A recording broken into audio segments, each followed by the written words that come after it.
તો સ્વાગત છે મિત્રો 31 દિવસના ચેલેન્જ વિડીયોમાં અને આ છે વિડીયો નંબર 9 ને અહીંયા આપણે રાત્રિના ભોજન માટે મેડમ સાહેબ કામગીરી શરૂ કરી દીધી છે, મતલબ લહણ મરચાં એવું હજાવે છે અને આદિત્ય પણ અંદર લેસન કરી રહ્યો છે કારણ કે એને જે દિવસે બનાવ્યું એ લેસન કરવું પડે. તો બાકી એક હાથે તાળની વાગે આપણે પણ મહેનત સાથે સાથે કરીએ એટલે બાળક ભણે, એનો મતલબ એ છે. અને ઈંદર ઉપડી જાય છે પછી પત્રમાં મારા મેડમ પણ રોટલો કરવા માંડી જાય છે.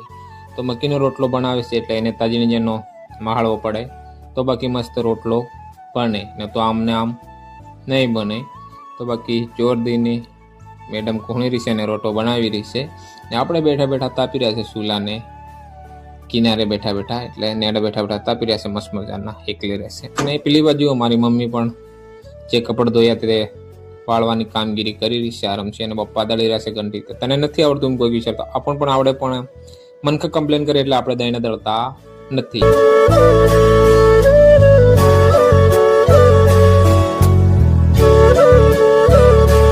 તો બાકી આપણી શા પણ બનીને આવી ગઈ છે. તો હાલો એક બાજુ તો રોટો બને ને બીજી બાજુ સાવ અતાડે, એ કેવો માણસ છે. તો બાકી એવું નથી, આપણી બહેન અને બનેવી આવ્યા છે એટલે બાકી એમના માટે બનાવી તો આપણને પણ આપી, તો હવે પી લઈએ, બીજું શું કરીએ. તો બાકી આપણું ખાવાનું ને એવું બધું થઈ ગયું કમ્પ્લીટ અને ખાઈ પીને આપણે ખાટલામાં હોઈ ગયા છે સાદરો મસ્ત મજાનો ગરમ ઊંડીને. શું કરીએ, ખાધા પછી તો આરામ જ થાય, બીજું કંઈ ના થાય.